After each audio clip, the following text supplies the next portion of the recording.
دونوں ایک صف میں کھڑے ہوئے ہیں انگریزوں کے خلاف، تو انہوں نے باضابطہ یہ پالیسی بنائی کہ ہندوستان کی تاریخ کو، یہاں کے اتحاد کو ایسا رنگ دیا جائے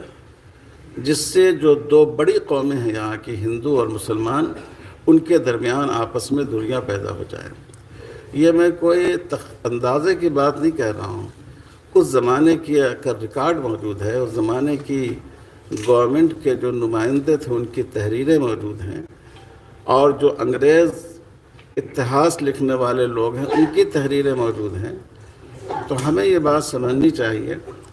کہ یہ ہندوؤں اور مسلمانوں کے درمیان نفرت پیدا کرنے کے لیے ایک افسانہ گھڑا گیا ہے، ایک تاریخ ایسی لکھی گئی کہ جس سے آپس میں دوریاں پیدا ہو جائیں۔ ورنہ آپ دیکھیے ہندوستان میں جتنے پرانے مندر ہیں، ہزاروں سال سے ہیں ہمارے ہندو بھائیوں کے مقدس مقامات، کئی مسلمان خاندانوں کی حکومتیں آئیں اور گئیں،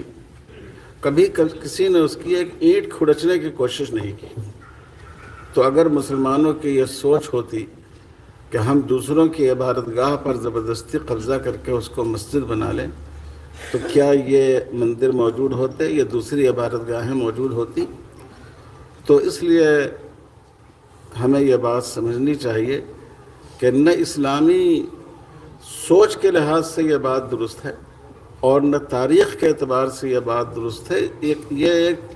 ایسا اتحاد ہے جس کو لوگوں نے گھڑا ہے۔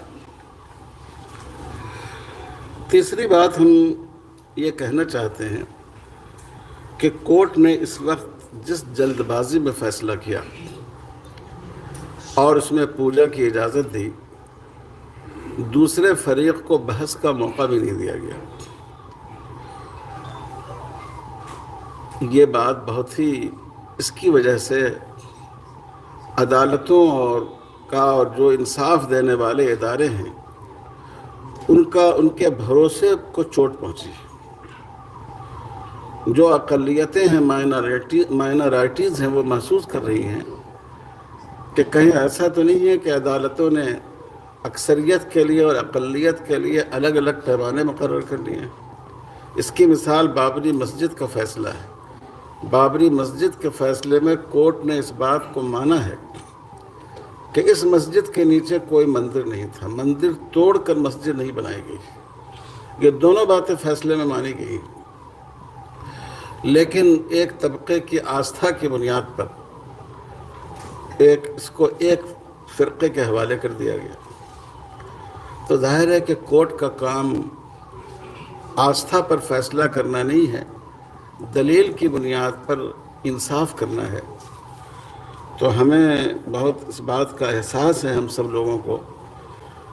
کہ آخری جگہ جہاں انسان انصاف کی امید رکھتا ہے وہ ہماری عدالتیں ہیں، لیکن ہماری عدالتیں بھی ایسے راستے پر چل رہی ہیں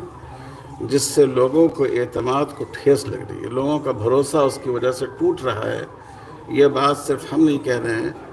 یہ بات ملک کے بڑے بڑے قانون داں اور جو قانون کے ماہرین ہیں وہ بھی یہ بات کہہ رہے ہیں۔ تو اس پر ہمیں صرف ایک مسلمان ہونے کے حیثیت سے نہیں، اس ملک کے ایک شہری ہونے کے حیثیت سے افسوس ہے کہ ہم سب کے بزرگوں نے، پرکھوں نے آزادی کی لڑائی لڑ کر، قربانیاں دے کر ایک ایسے دیش کا تصور کیا تھا جس میں مختلف جاتی کے لوگ، مختلف دھرم کے لوگ کاندھے سے کاندھے ملا کر رہیں گے، لیکن آج کے حالات میں اس اتحاد کو، اس یکجہتی کو توڑنے کی کوشش کی جا رہی ہے۔